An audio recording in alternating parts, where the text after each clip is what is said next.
आज जो आप लोगों का क्लास है करंट इलेक्ट्रिसिटी चैप्टर का क्लास है जो काफ़ी इम्पोर्टेंट चैप्टर है। और ये जो चैप्टर्स जो है बोर्ड एग्जाम्स के लिए तो इम्पोर्टेंट है ही। नीट और जेई जब आप एग्ज़ाम देंगे तो नीट और जेई के लिए भी काफ़ी वीवीआई माना जाता है इस चैप्टर को, क्योंकि इसमें जो भी टॉपिक्स है छोटा छोटा टॉपिक्स जो है इससे क्वेश्चंस काफ़ी ऑब्जेक्टिव क्वेश्चन तैयार किया जाता है। आप अभी तक जो चैप्टर्स पढ़े हैं उसी से ये रिलेटेड ये चैप्टर है आपका, चैप्टर 3 है आपका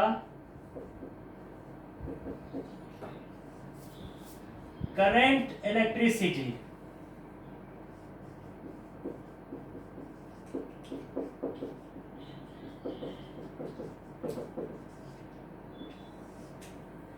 करंट इलेक्ट्रिसिटी जो चैप्टर है एक्चुअली ये चार्ज से ही रिलेटेड है, चार्ज से ही लिया गया है।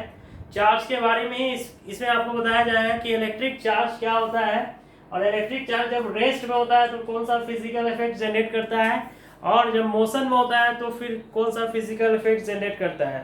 जब कोई चार्ज रेस्ट में होता है तो उसको हम इलेक्ट्रोस्टैटिक्स बोलते हैं, जो आपको 2 चैप्टर में पढ़ा चुके हैं इलेक्ट्रोस्टैटिक्स के बारे में। और जब कोई चार्ज मोशन में होता है, चार्ज जैसे 2 कंडीशन फॉलो करता है। चार्ज आपका रेस्ट में भी जा सकता है और मोशन में भी जा सकता है। जैसे चार्ज आपका रेस्ट में है तो आप इसके बारे में अभी पढ़े थे इलेक्ट्रोस्टैटिक्स में, ये चैप्टर बना दिया था इलेक्ट्रोस्टैटिक्स। इलेक्ट्रोस्टैटिक्स में आपको बताया गया था कि इसका जितने भी फिजिकल इफेक्ट्स था they are all physical effects. आवाज नहीं आ रहा है? आवाज नहीं आ रहा है? अच्छा 1 मिनट चेक कर लेते हैं।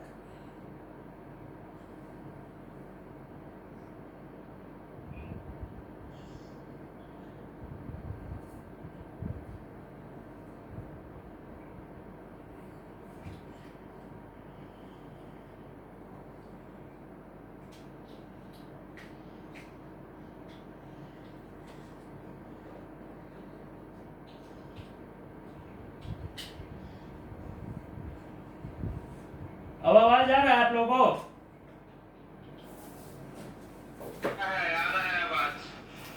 इलेक्ट्रोस्टैटिक्स जो आपको पढ़ाया गया था इलेक्ट्रोस्टैटिक्स के बारे में, तो इसमें आपको इसका जितना भी all they are all physical effects, physical effects के बारे में बताया गया था that are in rest position. Rest position में बताया गया था, जिसमें आपको बताया गया था इलेक्ट्रिक फील्ड के बारे में, इलेक्ट्रिक डाइपोल के बारे में, इलेक्ट्रिक डाइपोल मोमेंट के बारे में, इलेक्ट्रिक चार्ज के प्रॉपर्टीज, क्वांटाइजेशन ऑफ चार्ज के बारे में बताया गया था, ठीक है ना, इलेक्ट्रिक फ्लक्स के बारे में। जैसे ही चार्ज आपका मोशन में जब आ जाएगा, चार्ज जैसे ही मोशन में आएगा मतलब इलेक्ट्रॉन जब मूव करने लगेगा, मतलब एक जगह से दूसरे जगह जब मूव करता है तो बोलते हैं कि चार्ज मूव कर रहा है।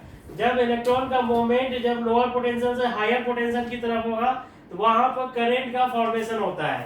यहाँ पर आपका इलेक्ट्रिक करंट का फॉर्मेशन होगा, इलेक्ट्रिक करंट। तो इलेक्ट्रिक करंट जो चैप्टर है इसी पे बेस्ड है। चार्ज जो मोशन में होता है उसके बारे में इसमें जानना है, ठीक है ना। तो आप बोल सकते हैं इलेक्ट्रिक करंट के बारे में कि इलेक्ट्रिक करंट जो होता है फिजिक्स का एक ऐसा ब्रांच है जिसमें हम चार्ज के बारे में पढ़ेंगे जो कहां पर होगा, मोशन में होगा, ठीक है ना। तो आप बोल सकते हैं कि a branch of physics in which we study about the charge which is in motion, जो कहां पर होगा, in motion, ठीक है ना, with uniform speed।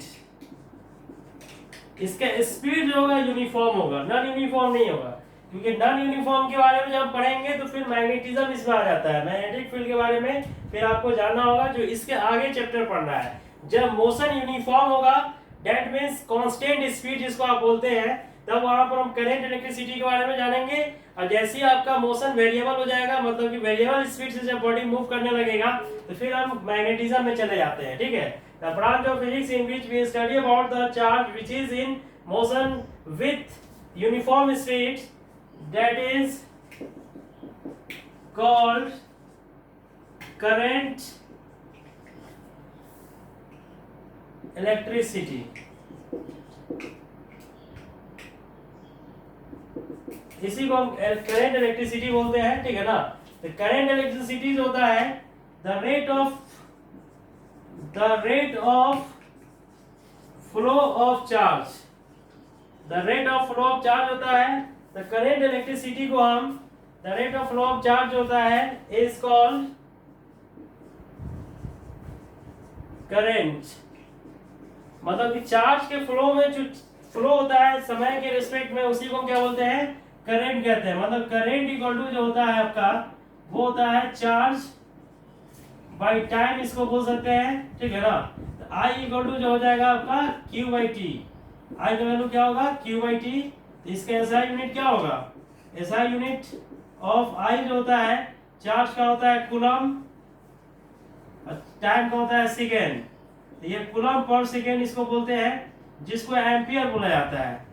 एम्पियर्स के बारे में बताया जाएगा डिटेल्स में, जिसको ए से रिप्रेजेंट किया जाता है। दैट इज इलेक्ट्रिक करंट, जिसमें आपको चार्ज के बारे में पढ़ना है। जो चार्ज क्या होगा, मोशन में होगा, रेस्ट में आपका नहीं होगा, ठीक है। इसको उतारिएगा।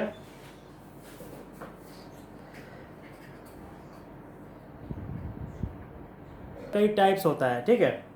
इलेक्ट्रिक करंट का जो टाइप्स होता है, इसमें आपका पहला जो टाइप्स है वो है इंस्टेंटेनियस करंट। फर्स्ट जो टाइप है वो है आपका इंस्टेंटेनियस करंट। इंस्टेंटेनियस करंट को आई इंस्टेंटेनियस दिखाते हैं, ठीक है ना। दूसरा जो टाइप, आवाज नहीं निकालो। दूसरा जो टाइप्स है वो आपका एवरेज करंट है, जिसको आई ए भी से रिप्रेजेंट करते हैं, ठीक है ना। इंस्टेंटेनियस करंट कहने का मतलब क्या होता है, इंस्टेंटेनियस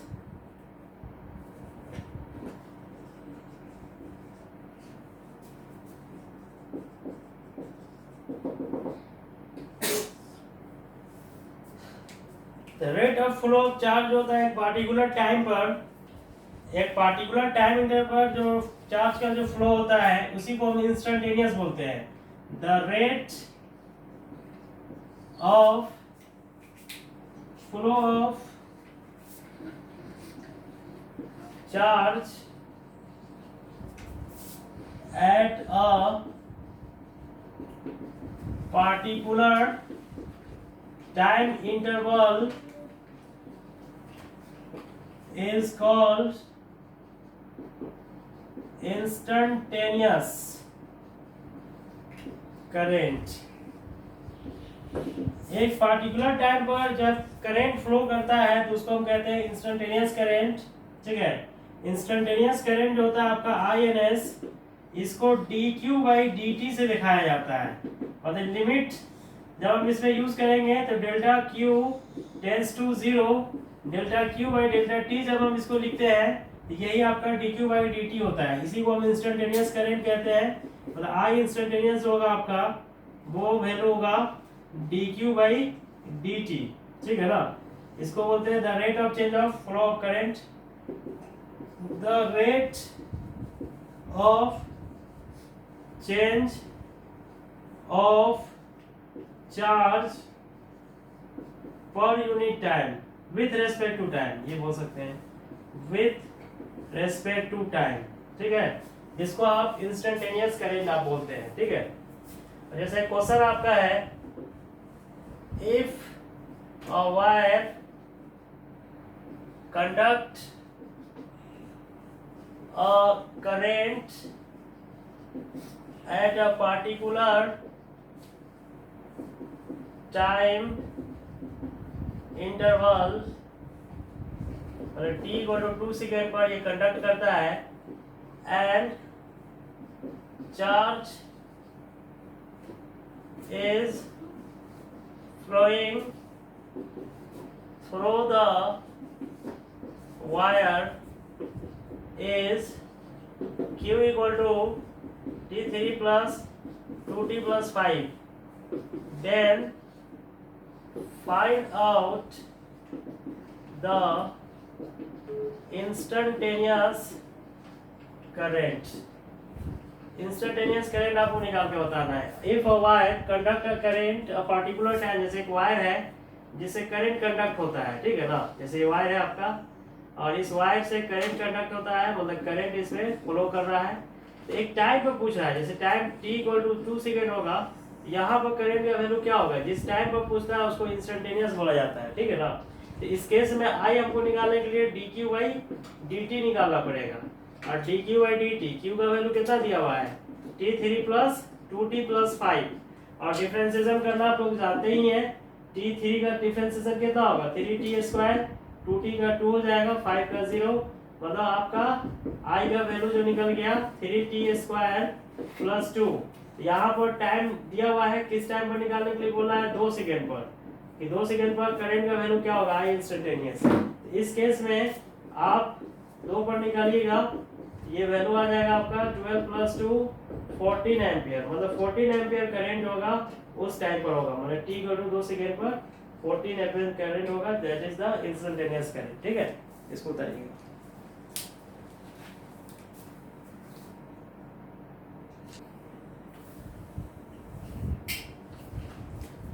इस क्वेश्चन में कह रहा है कि if 3.2 into 10⁻7 electrons pass through a wire in 0.5 second, calculate the current through it.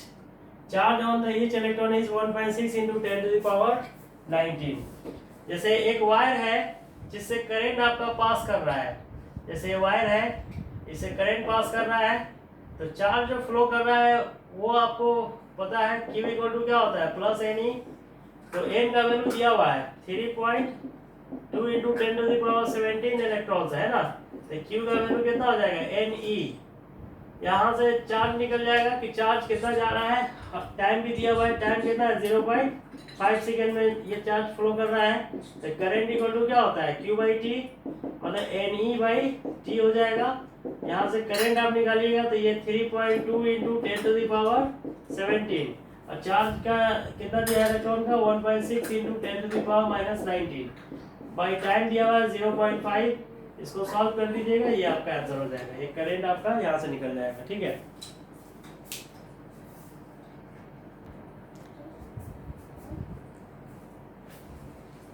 इस क्वेश्चन में कह रहा है कि the charge flowing in a conductor varies with time.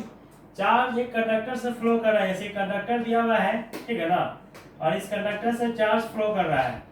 Charge जो फ्लो कर रहा है वो कितना दिया हुआ है at minus 1/2 bt square plus 1/6 t3 दिया हुआ है, ठीक है ना। ABC जो है कांस्टेंट है। Then find the initial current. Initial current आपको निकाल के बताना है, इनिशियल करंट क्या होगा। तो करंट आपको निकालना है तो I इक्वल टू क्या होता है dq बाई dt। यहाँ से वैल्यू जब निकालिएगा तो dy बाई dt, चार्ज दिया हुआ कितना है at minus 1/2 bt square plus 1/6 t3। इसको जब डिफरेंशिएट कीजिएगा तो a माइनस ये आ जाएगा आपका 1/2 b into 2t, t square का डिफरेंशिएशन 2t होगा और ये t3 का कितना होगा 3t स्क्वायर, मतलब ये वैल्यू आ जाएगा a माइनस bt प्लस आपका 1/2 ct स्क्वायर। इनिशियल करंट का मतलब क्या होता है, जब टाइम 0 रहा होगा तभी ना इनिशियल करंट निकलेगा। तो टाइम 0 पर जब करंट होगा that is the initial current. तो इनिशियल करंट जो आपको निकालना है तो t का वैल्यू 0 रख दीजिए, a minus b into 0 plus 1/2 c into 0 का स्क्वायर, मतलब इनिशियल करंट आपका जो है ये a है, ये आंसर निकल गया, ठीक है ना। उसके बाद आपको बोला है कि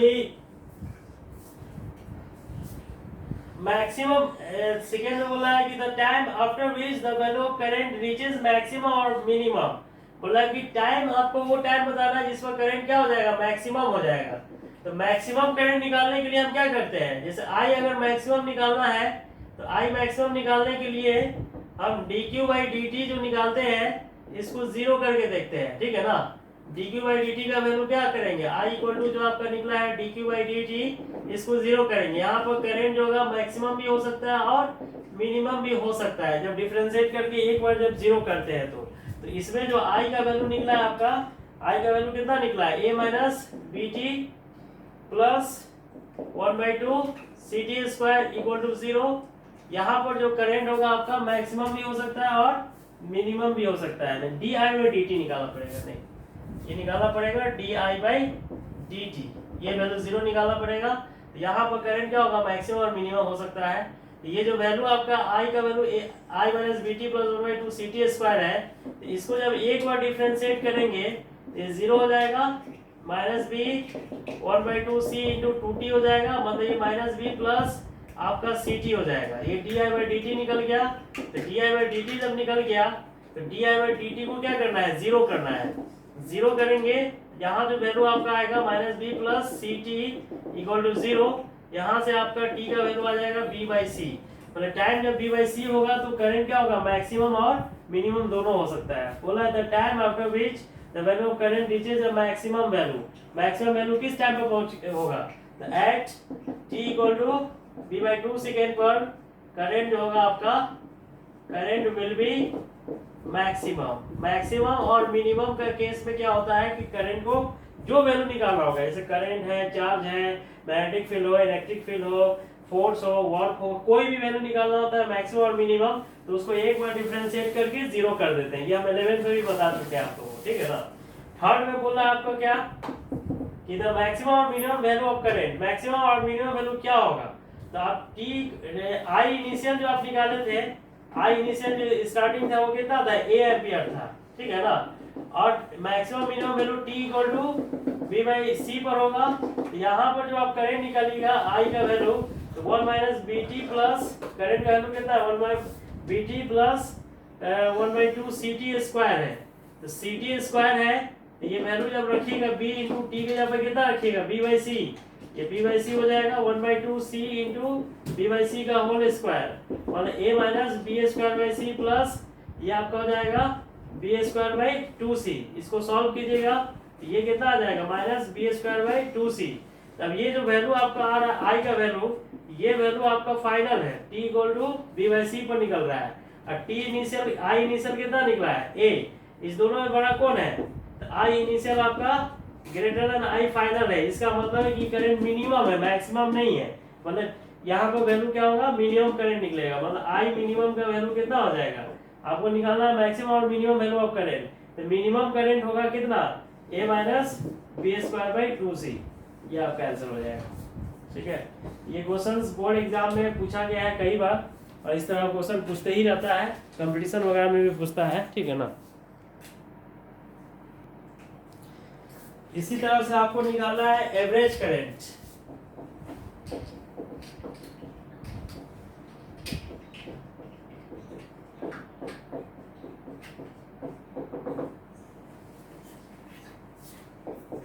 The ratio between the total flow of charge with respect to the total time interval is called average current। Average current जो होता है आपका वो total charge by total time होता है आपका, ठीक है ना। मतलब आई एवरेज निकालिएगा तो Q2 minus Q1 by T2 minus T1 भी लिख सकते हैं इसको, ठीक है ना। या आई एवरेज को आप Q1 plus Q2 plus Q3 and so on to Qn लिख सकते हैं, T1 plus T2 and so on to Tn भी लिख सकते हैं। या इसी को लिखते हैं QI I equal to 1 to n, ठीक है ना। इस तरह से T I I equal to 1 से n इसको लिखा जाता है एवरेज करंट, ठीक है ना। जैसे आपका है question, an electric circuit passing the charge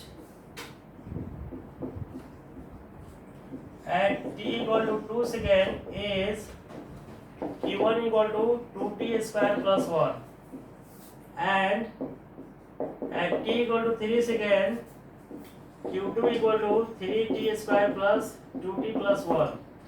Then find out the average current. Average current आपको निकालना है. यहाँ पर जैसे एक वायर है जिससे करंट आपका पास कर रहा है, करंट I1 पास कर रहा है और I2 पास कर रहा है यहाँ पर, ठीक है ना. Q1 और Q2 दिया हुआ है, T1 और T2 दिया हुआ है. तो इसके बीच का जो एवरेज करंट जो निकालिएगा ये Q2 minus Q1 by T2 minus T1 इसको लिखेंगे.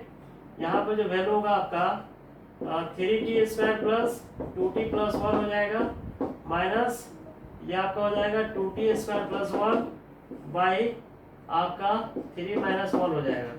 मतलब ये वैल्यू जब निकालिएगा, ठीक है, तो यहाँ पर जो वैल्यू आपका आएगा, क्योंकि यहाँ वैल्यू निकालना होगा टाइम t इक्वल टू आप 3 सेकेंड पर निकालेंगे और t इक्वल टू यहाँ पर आप 2 सेकेंड पर निकालेंगे. तो ये वैल्यू कितना हो जाएगा, ये हो जाएगा आपका 27 प्लस 6 प्लस 1 माइनस ये आपका हो जाएगा 8 प्लस 1 बाई 1.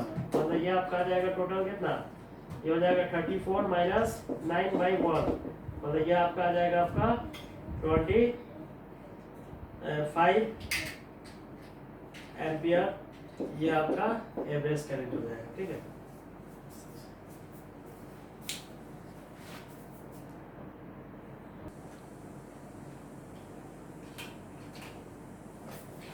तो इसमें कह रहा है कि करंट जो है एक सर्किट से पास कर रहा है, जैसे एक सर्किट है इससे करंट पास कर रहा है आपका. I जो जा रहा है वो 2t square plus t plus 5 है. टाइम दिया हुआ है t इक्वल टू 2 सेकेंड से t इक्वल टू 3 सेकेंड के बीच में ये करंट पास कर रहा है. तो चार्ज क्या इससे पास करेगा ये पूछ रहा है. Find out the charge passing through the average charge इसके बीच में निकालना है. तो एवरेज निकालना है, भी एवरेज निकालना है आपको. तो I इक्वल टू क्या होता है, dq बाई dt होता है. तो dq का वैल्यू कितना हो जाएगा, I dt हो जाएगा. और इसको जब दोनों तरफ इंटीग्रेट कीजिएगा, यहाँ से चार्ज आपका निकल जाएगा t इक्वल टू t1 से t इक्वल टू 2t के बीच में, यही आपका चार्ज दे देगा यहाँ से.